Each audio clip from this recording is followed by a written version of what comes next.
Assalamualaikum warahmatullahi wabarakatuh. Hai, apa kabar Bapak Ibu guru hebat?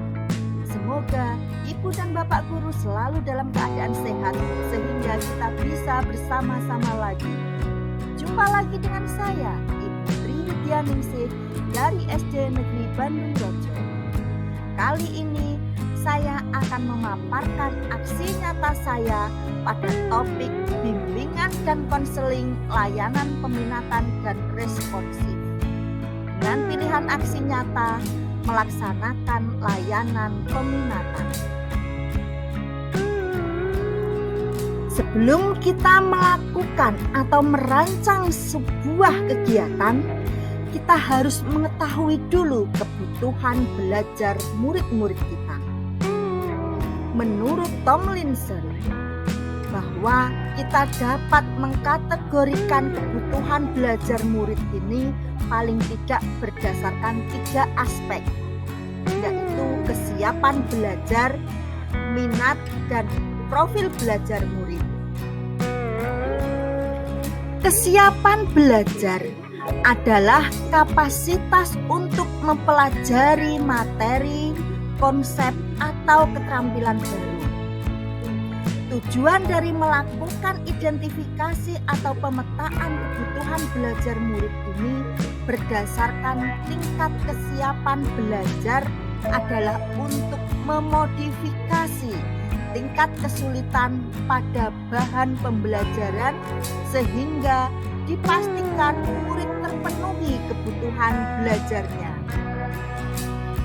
Minat merupakan suatu keadaan mental yang menghasilkan respon terarah kepada suatu situasi atau objek tertentu yang menyenangkan dan memberikan kepuasan diri.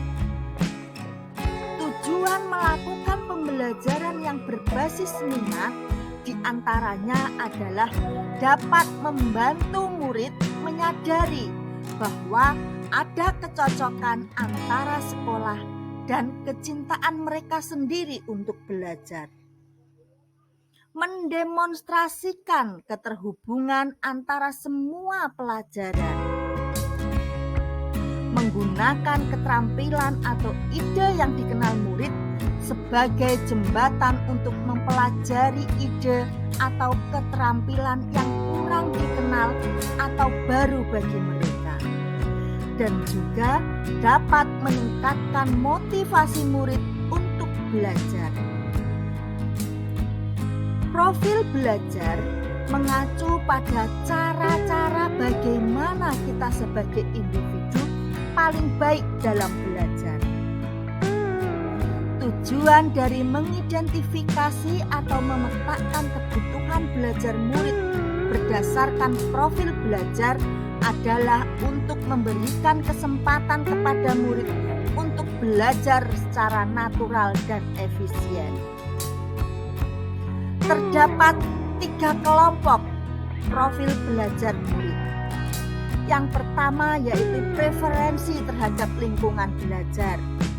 Misalnya terkait dengan suhu ruangan, tingkat kebisingan, jumlah cahaya, dan lain-lain. Yang kedua, pengaruh budaya, misalnya dengan bersantai, terstruktur, pendiam, dan lain sebagainya. Yang ketiga adalah preferensi gaya belajar. Pemetaan kebutuhan peserta didik sesuai dengan kesiapan belajar mereka.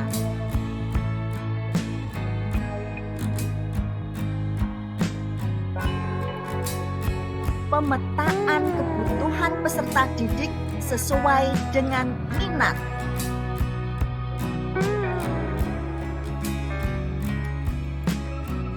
Pemetaan kebutuhan peserta didik berdasarkan gaya belajar mereka.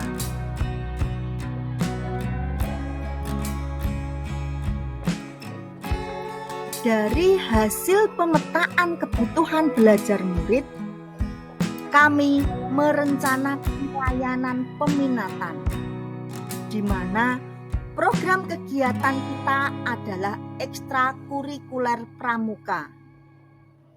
Tujuan dari kegiatan ini membentuk peserta didik yang berkarakter sesuai dengan profil pelajar Pancasila. Sebagai sasarannya adalah peserta didik kelas 4, 5, dan kelas 6. Pelaksanaan kegiatan setiap hari Jumat, minggu pertama dan minggu ketiga. Kegiatan ekstrakurikuler ini dilakukan setiap hari Jumat, minggu pertama dan juga minggu ketiga, di mana kegiatan dimulai pada pukul 14.00 sampai dengan pukul 16.00 waktu Indonesia Barat. Sebagai pembina pramuka adalah Bapak dan Ibu guru, juga kepala sekolah yang ada di satuan pendidikan saya. Masing-masing pembina dibagi sesuai dengan karakteristik peserta didik, sehingga mereka mendapatkan pelayanan dan pendampingan sesuai dengan bakat dan minatnya masing-masing. Beberapa kegiatan yang ada pada ekstrakurikuler antara lain baris berbaris, tali temali, keimanan dan ketakwaan kepada Tuhan Yang Maha Esa, gotong royong, permainan berkelompok, dan juga kesenian.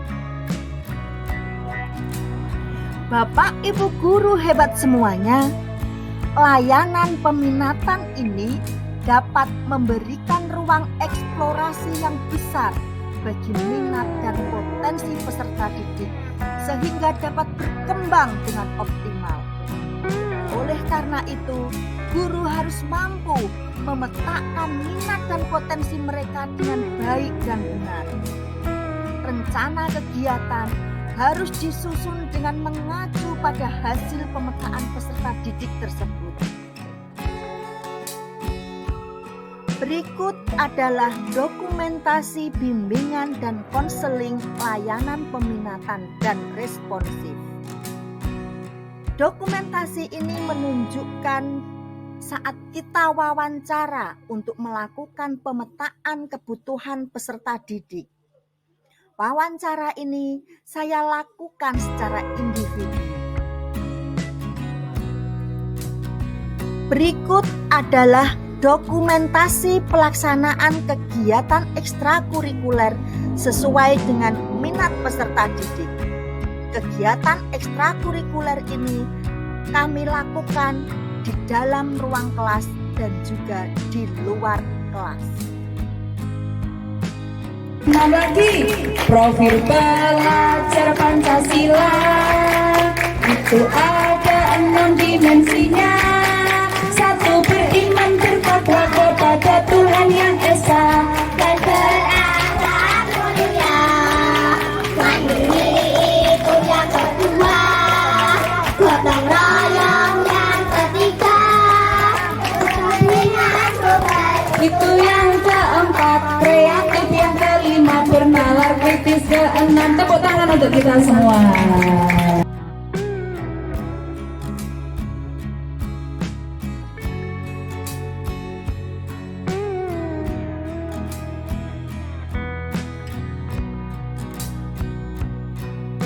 Bapak Ibu guru hebat semuanya, demikian yang dapat saya sampaikan.